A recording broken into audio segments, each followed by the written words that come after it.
sobat semuanya, kembali lagi bersama saya Resti Amelia.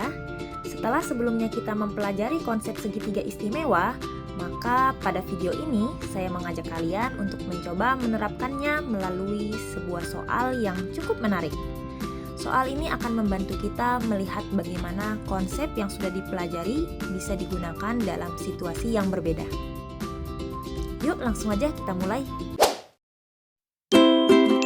Kesempatan kali ini kita akan membahas bagaimana cara mengaplikasikan perbandingan sisi segitiga istimewa. Untuk tujuan pembelajaran pada video kali ini, yang pertama, peserta didik diharapkan dapat menerapkan konsep segitiga istimewa dalam menyelesaikan permasalahan. Yang kedua, peserta didik diharapkan dapat menentukan ukuran panjang suatu objek dengan menggunakan perbandingan sisi segitiga istimewa yang sudah dibahas pada video sebelumnya. Untuk soalnya, Otto dan Nova melihat puncak sebuah pohon dengan arah berlawanan masing-masing dengan sudut elevasi 45 derajat dan 30 derajat seperti pada tampak gambar di bawah. Berapakah jarak antara Anto dan Nova jika AK 3 sama dengan 1,7? Nah, pada soal ini tidak diberitahukan mana yang menjadi Anto dan mana yang menjadi Nova. Hanya diberikan ada dua orang. Tapi itu tidak menjadi masalah karena yang ditanyakan ialah berupa jarak antara kedua orang tersebut. Untuk bisa menjawab soal ini, kita perlu mengetahui terlebih dahulu apa itu sudut elevasi. Nah, sudut elevasi itu adalah sudut yang dibentuk antara garis horizontal dan garis pandang pengamat ke arah sebuah objek yang berada di atas garis horizontal. Untuk pembahasannya, tidak bisa langsung kita jawab, jadi ada beberapa step yang harus kita selesaikan terlebih dahulu. Nah, pada gambar sebelumnya, ini kita buat dalam bentuk bangun datar, yaitu saya asumsikan sebagai bangun datar A, B, C, D, E. Dimana kalau saya tarik ruas garis dari titik D terhadap garis AB, maka terjadi dua titik potong, yaitu titik potong G dan juga titik potong F. Kita tahu bahwa pada soal sebelumnya, itu panjang EA sama dengan panjang CB, yaitu adalah 1,6. Sementara panjang BF itu sama dengan panjang CG, yaitu sebesar 4. Dan diketahui pula sudut 45 derajat pada DCG dan juga besaran sudut DEG, yaitu 30 derajat. Karena tadi kita menarik suatu ruas garis ya terhadap garis AB sehingga tegak lurus, artinya di sini menghasilkan besaran sudut 90 derajat pada DFB dan juga DGC. Karena CGE merupakan sudut berpelurus dan CGD merupakan sudut berpeniku, artinya sudut DGE merupakan sudut berpeniku juga atau sudut siku-siku 90 derajat besarannya. Nah, di sini langkah pertama yang bisa kita lakukan dalam menyelesaikan dalam menentukan jarak antara Nova dan Anton itu dengan mencari panjang DG terlebih dahulu. Nah, di sini kalau kita lihat ya pada gambar tadi, jarak Anto itu misalkan yang titik sudut A dan Nova itu yang titik sudut B. Artinya ketika kita mau mencari jarak kedua orang ini, maka kita mau mencari panjang AB. Nah, untuk mencari panjang AB bisa kita mencari panjang DG terlebih dahulu.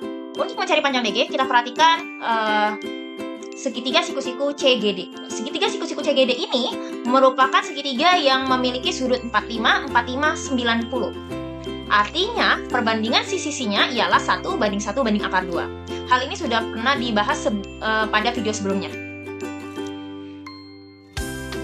Kemudian kita akan membuat rumusannya atau persamaannya, di mana karena kita mau mencari panjang DG, maka hal yang pertama kita tuliskan adalah DG yang ditanyakan. DG per, nah DG di sini kita lihat nih, oh DG ini kan sisi, dia menghadap sudut apa sih? Menghadap sudut C, di mana besaran sudut C adalah 45 derajat. Maka saya tuliskan di ruas kirinya, yaitu adalah DG per 45 derajat. Begitu juga dengan yang di ruas kanan. Kalau misalkan di ruas kiri ini ada salah satu yang ditanyakan, maka yang ruas kanan ini harusnya semua unsur sudah diketahui semua nilainya. Nah, kalau kita lihat segitiga CGD, mana yang sudah diketahui semua? Kita lihat adalah panjang sisi CG, ya enggak? Panjang sisi CG ini sudah diketahui, yaitu adalah 4. Maka CG, lihat CG itu menghadap sudut apa sih? Oh, menghadap sudut CDG, yaitu adalah 45 derajat. Sehingga kita buat di ruas kanan persamanya CG atau GC per 45 derajat.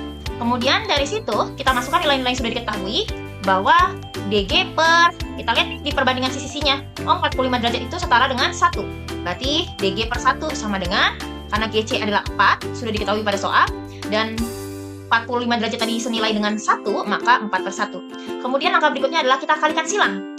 DG kali 1 sama dengan 4 kali 1, atau bisa dituliskan DG sama dengan 4 kali 1 dibagi 1, sehingga menghasilkan DG sama dengan 4. Langkah kedua kita bisa mencari panjang EG. Nah, mencari panjang EG sama seperti sebelumnya. EG di sini kita perhatikan yang segitiga siku-siku EGD. Nah, pada segitiga siku-siku EGD ini besaran sudutnya adalah 30 derajat, 60 derajat, dan 90 derajat. Maka kita pakai perbandingan sisi 1 banding angka 3 banding 2. Nah, yang ditanyakan EG, artinya EG duluan yang saya tuliskan di sini. EG ini menghadap sudut apa sih? Oh, menghadap sudut EDG, yaitu 60 derajat. Maka EG per 60 derajat sama dengan ruas kanan yang sudah diketahui semuanya, yaitu si DG. Panjang DG kan sudah kita dapatkan ya sebelumnya ya. DG per, dia menghadap sudut apa nih? Oh, menghadap sudut DEG, yaitu 30 derajat. Maka kita tuliskan DG per 30 derajat. Kemudian selanjutnya, berarti EG per 60 derajat ini senilai dengan akar 3. EG per akar 3 sama dengan 4 per 1. Nilai-nilai yang sudah diketahui dimasukin.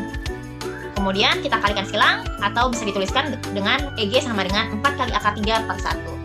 Karena akar 3 ini, kalau misalkan kita lihat di kalkulator, akar 3 setara dengan 1, sekian-sekian, bilangannya hingga, maka wajar dalam soal tersebut diasumsikan ya, atau dikasih apa ya, triksnya. Jadi kita tidak perlu lagi susah-susah untuk menghitung akar 3 dikali 4. Nah, tadi akar 3 disetarakan dengan 1,7, maka 4 kali 1,7 bagi 1. Hasilnya adalah EG sama dengan 6,8. Kemudian langkah ketiga, kita mencari panjang si FA atau AF.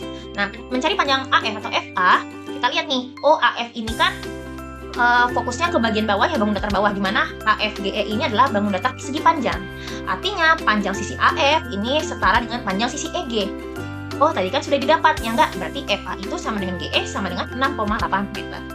Kemudian langkah 4, itu kita bisa mencari panjang B, atau yang memang ditanyakan dalam soal. Jarak antara Antor dan Nova, kita asumsikan sebagai AB atau BA. Nah, mencari panjang BA sama dengan hasil penjumlahan dari BF dengan FA. Jadi bisa ditulis BA sama dengan BF ditambah FA. Sehingga kita masukkan nilai-nilai yang sudah kita dapatkan sebelumnya. Berarti meter ditambah 6,8 meter, sehingga didapatlah BA sama dengan 10,8 meter. Nah, 10,8 meter ini adalah jarak antara Anto dan Nova. Kesimpulan yang bisa kita peroleh pada video kali ini, yang pertama itu dalam menyelesaikan soal tadi, langkah pertama yang kita lakukan adalah identifikasi jenis segitiga berdasarkan sudutnya atau sisi-sisinya, perbandingan sisi-sisinya. Tapi sebelum ke perbandingan sisi, kita kan harus mengetahui terlebih dahulu jenis segitiga tersebut termasuk besaran sudutnya apa? Apakah 30, 60, 90 atau 45, 45, 90? Nah, setelah sudah diidentifikasi sudut-sudutnya, maka langkah kedua adalah gunakan konsep hubungan antar sisi pada segitiga istimewa. Seperti tadi ya, 30, 60, 90 perbandingannya berapa banding berapa banding berapa. Langkah ketiga, kita hitung supaya mendapatkan hasilnya. Itu saja yang bisa saya sampaikan pada video pembelajaran kali ini. Mohon maaf jika banyak kekurangan. Terima kasih telah menyaksikan. Semoga bermanfaat untuk kita semuanya.